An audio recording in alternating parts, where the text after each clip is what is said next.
сіздермен 7-ші сынып оқушылары, бүгін біз 5-те 2-ші жаттығуды орындаймыз. Каналға тіркеліп, лайк басуды ұмытпаңыздар. Бірінші есептен бастап шығарайық. Бізде биіктігі 10 метр сарқырамадан 2 минутта 50 метр куб су құлап ағады. Судың қуатын табу керек, ағынның қуаты, яғни n-ді табуымыз керек. Бірінші мына жерде бізде 2 минут берілген, оны секундқа айналдыруымыз керек. Ол бізде 120 секундты береді. Енді n-нің формуласын жазамыз. Қуаттың формуласы бұл a бөлінген t, яғни жұмысты уақытқа бөлгенге тең болады. Ал жұмыстың формуласы бізде f көбейту s немесе h деп жазсақ болады. Біздің жағдайымызда ол t бөлінген t болады. Енді бізде мына жақта f берілмеген. Оны біз mg мен табамыз. mg h бөлінген t. Енді мына жақта бізде масса жоқ. Массаны көлеммен тауып аламыз.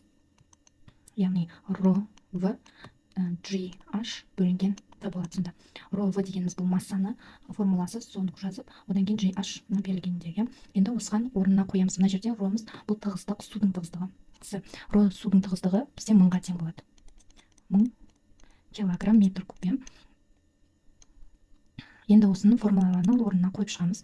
Мына жерде 1000, яғни 10-ның 3 дәрежесі десек болады. В бізде 50 метр куб, яғни көлемі 50 метр куб. G дегеніміз 10, H дегеніміз тоже 10-ға тең екен. Бөлеміз Т бізде 120 секунд. 120 секунд тең. Так, 4,2 көбейту 10-ның 4 дәрежесі. 4 дәрежесі немесе 42 киловатты береді екен. Қуат берілген 30 ватт, ол 10 минут, яғни желдеткіш 10 минут жұмыс жасайды. 10 минутты секундқа айналдырамыз. Бұл 600 секундты береді екен. Енді жұмысты табу керек. Жұмысты табу үшін біз қуатты уақытқа көбейтеміз деген сөз. Сонда А тең болады 30 ватты көбейтеміз 600 секундқа. Сонда тең болады 18 көбейту 10-ның 3 дәрежесі джоуль немесе 18 килоджоульға тең.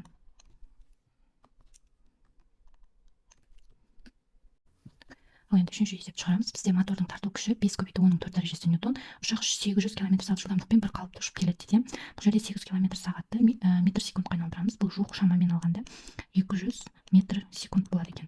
Енді бізде қуатты табу керек. N, яғни формуласы A бөлінген T.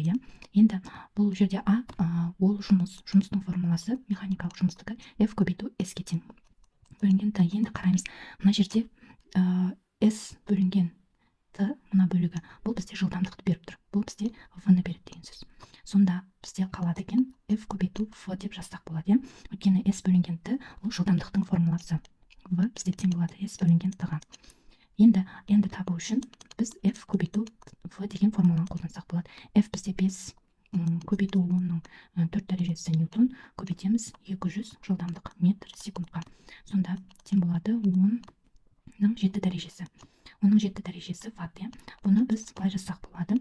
10 мегаватт деп жазсақ болады екен.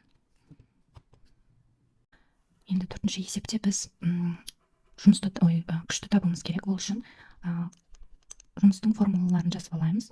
А тең болады, яғни қуат арқылы табу үшін N көбейту Т деген. Екінші формула ол механикалық жұмыстық формуласы F көбейту S деген. Осы екі жұмысты теңестіреміз. Сонда N көбейту Т тең болады F көбейту S. Осы жерден F-ті табамыз. F тең N көбейту Т бөлінген S-ге. Енді орындарына қойып шығайық. 600 ватт көбейтеміз 20 секунд, бөлеміз 200 метр. Сонда тең болады. Мына жерде 2 мен 2-ні қысқартсақ болады. То есть 20 мен 200 қысқартсақ, астында 10 қалады. Оны мынау біреумен қысқартсақ болады. Бір нөмір сонда 60 қалады екен. 60 ньютон. Соңғы есеп шығарайық. Сорғының пайдалы қуаты 10 киловатт. 10 метр тереңдікте бір сағатта сорғы қандай көлемде суды көтереді дейді. Бір сағатымыз бұл бізде 3600 секундты береді. Біз көлемді табуымыз керек судың. Бірінші жұмыстың формуласын, қуаттың формуласын жазайық. N тең A бөлінген Т. А-ның өзін біз mgh деп алсақ болады. mgh бөлінген Т деп. Осы жерде M-нің формуласы бізде ρ V-ға тең gh бөлінген Т. Енді осы жерден біз V-ны табамыз. Оны табу үшін пропорция қыламыз. V тең болады N көбейту Т бөлінген ρ gh. ρ GH.